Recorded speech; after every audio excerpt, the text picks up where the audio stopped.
দর্শক যেমনটি দেখছেন যে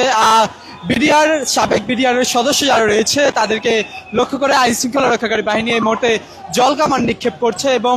যে সকল বিডিআর সদস্যরা রয়েছে তারা কিন্তু আজকে যমুনা অভিমুখে তাদের মার্চ ফর যমুনা কর্মসূচি তারা পালন করেছিল 3 দফা দাবিতে। এই মুহূর্তে আপনারা যেমনটি দেখছেন যে সাউন্ড গ্রেড নিক্ষেপ করা হয়েছে, সাউন্ড গ্রেড এবং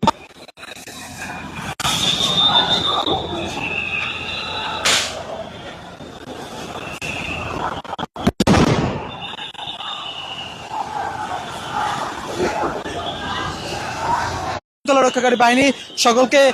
পানি মেরে অর্থাৎ পানি মেরে কিন্তু সকলকে ছত্রভঙ্গ করে দেওয়ার চেষ্টা করছে, এমন চিত্র কিন্তু আপনারা দেখছেন এবং লাঠি চার্জ করে কিন্তু তাদের দর্শক যেমনটি দেখছেন যে ব্যাপক আইন শৃঙ্খলা রক্ষাকারী বাহিনীর উপস্থিতি, সাউন্ড গ্রেনেড জল কামান নিক্ষেপ করে সকলকে ছত্রভঙ্গ করে দেওয়ার চেষ্টা করছে এবং একটি তার পায়ে কিন্তু আঘাত হয়েছে এবং একজন বিডিআর সদস্যকে কিন্তু সেখানে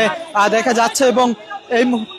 এখন আপনারা যেমনটি দেখছেন যে আইন শৃঙ্খলা রক্ষাকারী বাহিনী পুলিশ কিন্তু সেখানে অবস্থান নিয়েছে এবং সেখান থেকে কিন্তু আপনারা দেখছেন যে একজনের পায়ে গুলি লেগেছে,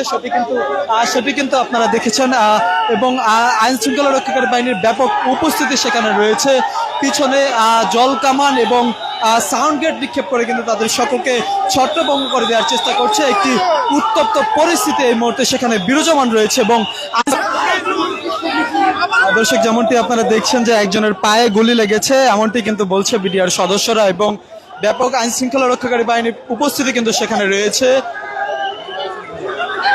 ব্যাপক আইন শৃঙ্খলা রক্ষাকারী বাহিনীর উপস্থিতি সেখানে রয়েছে এবং আন্দোলন অর্থাৎ তারা যে মাঠ সকাল থেকে শাহবাগ এবং সেখান থেকে কিন্তু আপনারা এই মুহূর্তে দেখছেন যে লাঠিচার্জ করে কিন্তু সকলকে ছত্রভঙ্গ করে দেওয়ার চেষ্টা করছে এবং